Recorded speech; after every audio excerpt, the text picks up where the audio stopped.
first-team All-American and first-round pick, Walter Nolan of the Arizona Cardinals. You even heard the voice of the Cardinals, Dave Passion, there as well. Not going to be a big transition for the ESPN guy, college football, to start calling his NFL games Walter Nolan. In fact, last we saw and heard our guest here on the Big Red Rage, he was on the Pash Pod. But what is becoming a bit of a tradition post-draft, we are joined by Assistant General Manager Dave Sears. And Dave, welcome. I'm a little apprehensive considering the way this week started. And Bills GM Brandon Beane going after a couple of radio hosts in Buffalo. You know what? Are there any grievances that need to be aired on your end at all? Well, listen, I'm not going to take any crap from you either, Paul, so let's just get that out there right now. No. Hey, I appreciate you having me on. It's great to be here. Speaking of the media, let's be honest, right? We're in the Will Ferrell trust tree here. When you guys need a good laugh, right? When you're doing the grind leading up to the draft and you're up in the draft room, do you just pull out a mock draft? Is that a good? Do you guys just mock the mock drafts along the way? Yeah, we do some exercises pre-draft process where we'll incorporate some of the mock drafts. Our analytics guys, Nick Tice, Joe Andrews, they do a ton of mock draft simulations. So we do have a pretty good feel, according to the quote-unquote experts, how they think it's going to come off. We have some mock drafts where we put up how we think it's going to come off, how do those things correlate, just to give you an idea of what you're really going to be faced with when you're on the clock. So there shouldn't be any surprises. A couple of the scenarios worked out very similarly to the way we had it planned out. And then, as the picks come off and then suddenly it diverges from what you were thinking it might be, then you adjust to that. So you do go through those exercises quite a bit. The media likes to declare at this point who won the draft. Our answer is Nick Rawlis, Cardinals defensive coordinator at this point. Let's just start with some of his guys. Walter Nolan, look, we can see the stats, we can see the accolades. What did you see on film? Well, you see an explosive athlete who plays very hard, who's a violent, aggressive player, a guy that can launch off the ball. He can reset the line of scrimmage. He can do everything we're going to ask him to do. He has some versatility to play up and down the line for probably a 5 all the way to a 0. And a guy that really hasn't maximized yet. I mean, we still think there's a good upside to the player, but fits the scheme, and he's a violent, disruptive defensive lineman. Yeah, he doesn't turn 22 until October. Yeah, he's still a young kid. This is a guy who's the #1 recruit in the country, I believe, coming out of high school, Texas A&M, and then on to Ole Miss, where he had a really good year this year, ended up playing in the Senior Bowl, flashing down there. We had some very good interactions with Walter at the Combine and then on his 30 visit, so we were very comfortable with Walter the person, and the tape speaks for itself, I think. Yeah, there was an opening line in the AP story, and it went something like this. The Arizona Cardinals weren't scared to roll the dice on a few polarizing defensive prospects. Will Johnson, the injuries, so far. Do you consider this a roll of the dice? Walter Nolan, Will Johnson, and then we'll get to Jordan Burch. But yeah, well, I mean, you're not rolling the dice on Walter's talent. I'm not sure where that assumption would come from, and Walter's tape is not a roll of the dice. So I don't really see it that way. I think there's probably a little bit of media misinformation about Walter the person. Sometimes that happens in the draft process, but we spent enough time with Walter to feel very comfortable with him. So it's not a roll of dice for us, And with Will, again, this is a guy that's a true junior. He was a 3-time All-American. He's got the Michigan record for pick sixes. He was defensive MVP of the national championship game. I mean, every time you turn on the tape, the guy's playing good ball. His father was a player at Michigan at DB. He's a well-regarded trainer in the Detroit area. So, this is about as clean a player as you can find in terms of his skill set and his production. There were some injuries with Will, but nothing we thought was that he couldn't overcome or we can't manage. So we were excited about Will being there for sure. Cardinals assistant GM Dave Sears, our guest. At what point did you think, wow, Will Johnson might make it to 47? At pick 46. We never thought the guy was going to be there. Really? Never thought the guy was going to be there. So that was one of the ones where you heard Monty talk a lot post-draft about sticking to your board. That's a clear case of that. Will was obviously the best player that we had on the board at that time. We never thought Will would be there at that point, and so you stay with your board and you take the prospect. And Monty also mentioned the phones were lighting up. There were opportunities to trade down. I'm guessing there was a lot of interest, a lot of demand at that point for your pick. Yeah, and whether that's for Will or for somebody else, you never know. The thing that I think when you talk about the mock drafts, well, the mock drafts grade you off how they had their board stacked and how you drafted according to their experts board. Well, there's 32 teams, and I've been on a lot of different places. There's 32 different boards. So a guy that we think is coming off a little early, that team thinks, hey, we got to move up and take this guy. So everybody sees it a little bit different, and you can see that based off some of the moves teams make. They feel like that's a player they need to move up and get, or a player you can trade back and get the same value later. So, we did not expect Will to be there, but we felt great about it when it happened. Two words I've seen attached to Jordan Birch, right? The round 3 edge out of Oregon. Jumbo athlete.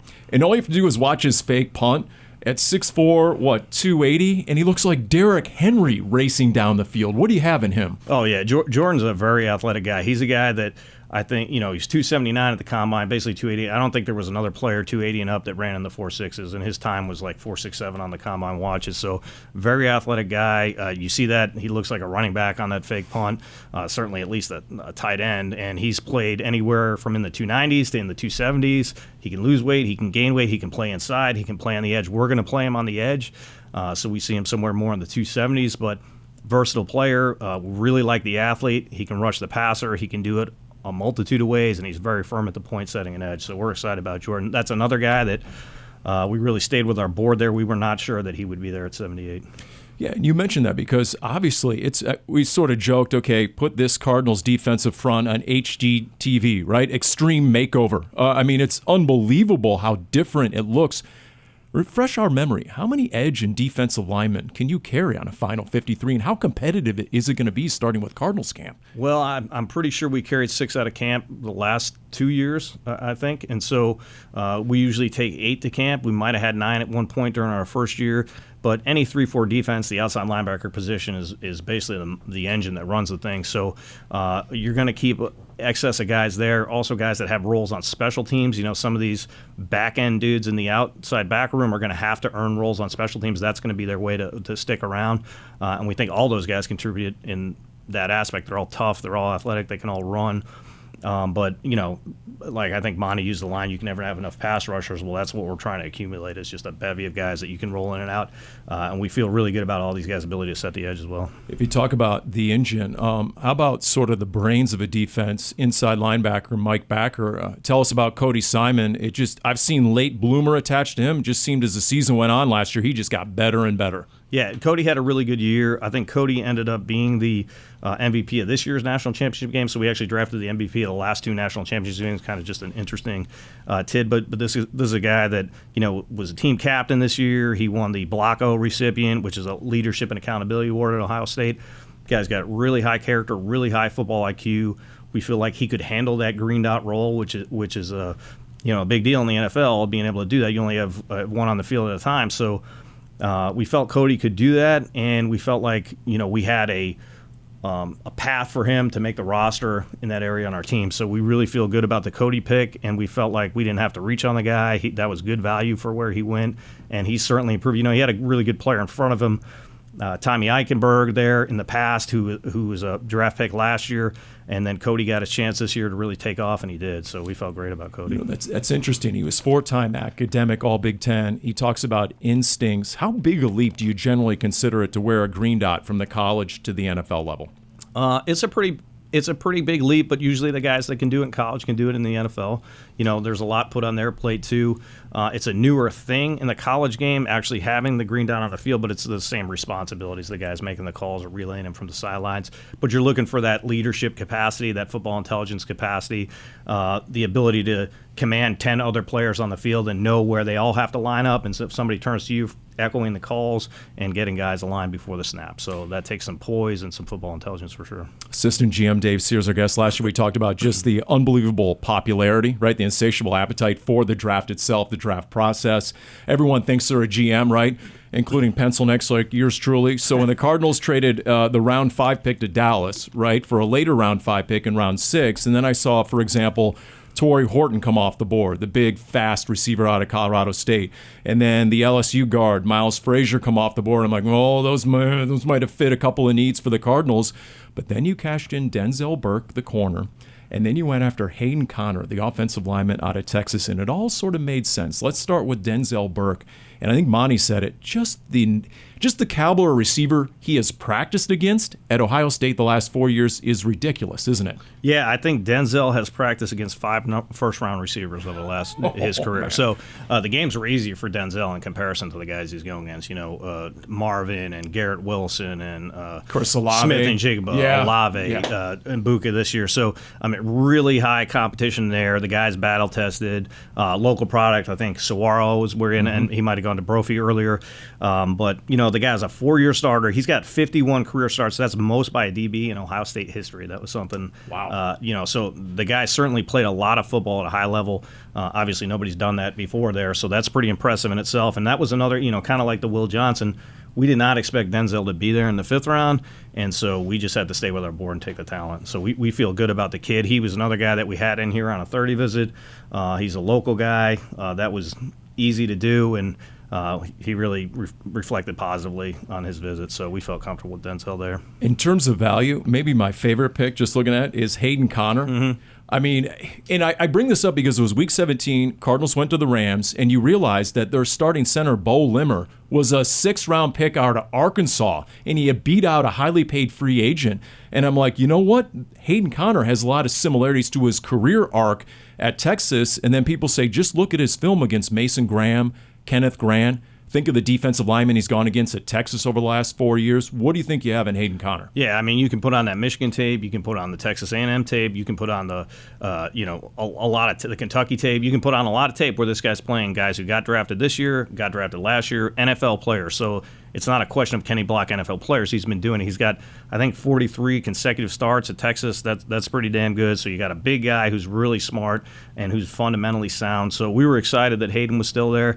He does have some ability to play center, although primarily we see him as a guard. But any kind of interior versatility you have, or even if it's guard to tackle, that obviously helps you, because when you're a back-end player in the NFL, you have to have some versatility as an offensive lineman. We think he has that, and we think the guy's got a chance to ascend. I'm not going to put a ceiling on him, but we feel really good about Hayden in the 6th round, certainly. If you hit zoom out on the Cardinals' 3 draft classes, Monty Osborne, Dave Sears, Jonathan Gannon, we've come to ascertain that there's one similarity, and it's all ball. All these guys seem deadly serious about football. How big a deal is that in the evaluation process? Yeah, Monty could probably be more extensive with the things we look for, but I would simply say guys who love football, guys who can learn football, and guys who know how to treat people off the field. And if you got those kind of characteristics, then you're going to be a fit here, and that's really what we're looking for in a nutshell. I could break it down into more micro categories, but that's really it.